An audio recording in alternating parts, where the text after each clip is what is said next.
ભારતમાં આવનારા સમયમાં મોબાઈલનો ઇન્ટરનેટનો ઉપયોગ મોંઘી પડી શકે છે. સરકારના મોબાઈલ ડેટાનો ઉપયોગ કરવા માટે નવો ટેક્સ લાગુ પર વિચાર કરી છે કે રિપોર્ટ પ્રમાણે આ મામલામાં ડિપાર્ટમેન્ટ ઓફ ટેલિકોમ કમ્યુનિકેશનમાં ડીઓનો કંપનીમાં આવ્યું છે કે જેમાં તેના પર સ્ટડી કરીને જણાવ્યું કે ડેટા યુઝર પર ટેક્સ લગાવવાનો સંભવ છે કે નહીં. કે મીડિયા રિપોર્ટ પ્રમાણે તાજેતરમાં ટેલિકોમ ટેક્સની એક રિવ્યુ મિટિંગમાં મુદ્દો સામે આવ્યો છે કે ત્યારબાદ ડિપાર્ટમેન્ટમાં કહ્યું છે કે તપાસ કરવી હોય કે મોબાઈલ ડેટાનો ઉપયોગ ટેક્સ લગાવી શકાય કે નહીં અને લગાવવા માટે આવી તે મોડલનું શું કહે છે. કે રિપોર્ટ અનુસાર કે સરકાર જે વિકલ્પ જોઈ રહી તેમાંથી એક રૂપિયામાં પ્રતિ જીબી ડેટાને ટેક્સ લગાવી શકાય.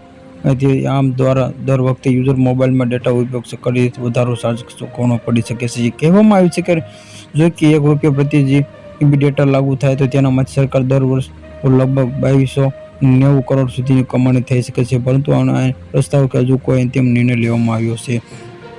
ભારતમાં દુનિયામાં દેશમાં જે મોબાઈલ ડેટા ઘણા રસ્તાઓમાં સસ્તા નેટવર્ક કારણે ભારતમાં ડેટા વપરાશ વધી મીડિયા સ્ટ્રીમ અને સોશિયલ મીડિયા પર ઓનલાઈન ગેમિંગ રીલ્સ કારણે જોવા ડેટા ઉપયોગ કરતા સતત વધી રહે છે. એક મહત્તમ mobile recharge postpaid bill 18% GST લેવામાં એટલે કે આ યુઝર પહેલાથી ટેલિકોમ સર્વિસ ટેક્સ વાપરી રહેલા જો ભવિષ્ય ડેટા લગભગ ટેક્સ સામે ગ્રાહકો પર ભારત વધી શકે તો હાલમાં સરકારે ડીઓટીમાં કહ્યું છે કે પ્રસ્તાવ પર અભ્યાસ કરો અને કાયદાનું નુકસાન સમજાવો. રિપોર્ટ આવ્યા બાદ સરકાર નક્કી કરશે કે ભારતમાં મોબાઈલ ડેટા ઉપયોગ પર નવો ટેક્સ લગાવવામાં આવે કે નહીં.